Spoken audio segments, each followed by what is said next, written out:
it's like back then it was always about protecting the business, and I still want to protect it in a way because I love wrestling. Wrestling itself is fun. Wrestling is challenging. Wrestling, you need to be a creative. I've always said that wrestling, why I fell in love with it so much, it has everything I love. It's a sport.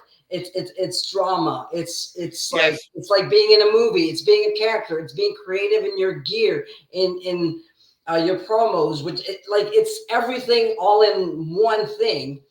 And I want people to understand that, wrestling is not a circus kind of. It still has a bad reputation sometimes, like, oh, wrestling fans are weird, or wrestlers are like losers or whatever. Yeah.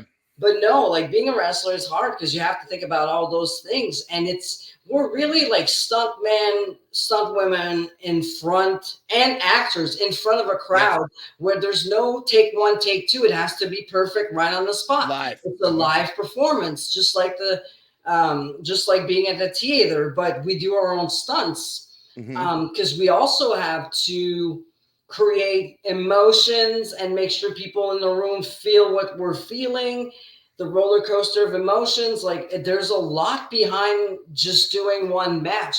Why will a match stand out more than another? Because you lived moments that made you feel something. A move is going to go like, oh, wow.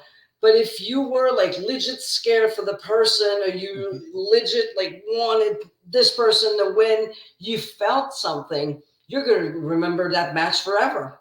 Exactly. And that's not everybody can do that. It's a technique. It's a calling. It's so much more than just like going out there and beat the hell out of somebody else. I hear a lot of criticisms too. Like I actually am getting my 77-year-old mom into wrestling for the first time now.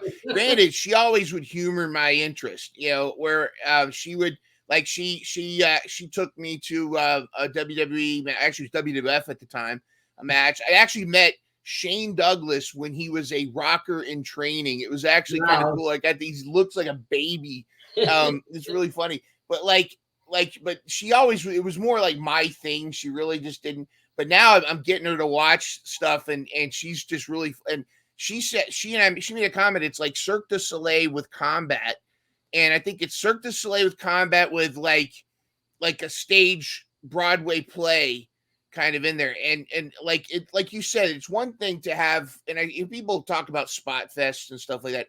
It's one thing to have an exciting, like luchador flippy do, or such a cool power slam or something like that. But when, like, for example, like let's say it's like LuFisto versus Masha Slamovich, and like the first time you tried your power slam, she fought it. The second time you tried, she fought.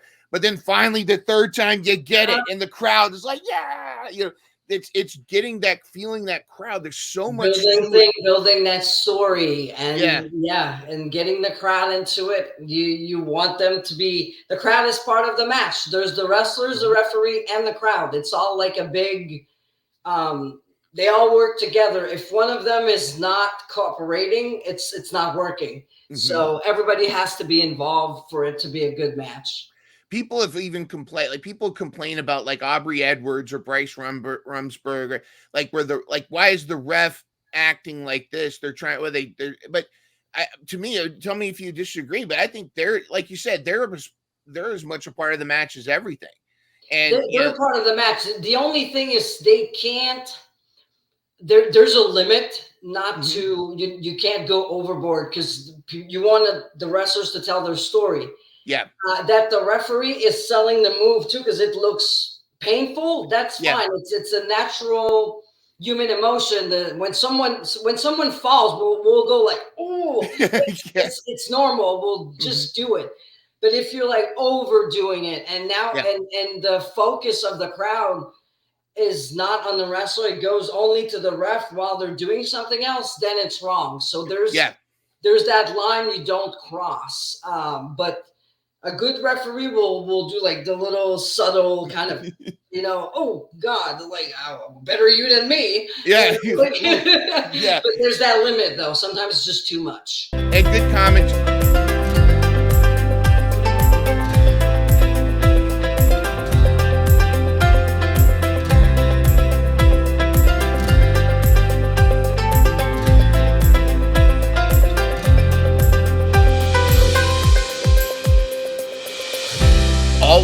remember, you are not alone. Catch full episodes every Monday at 12 p.m. Eastern, 9 a.m. Pacific.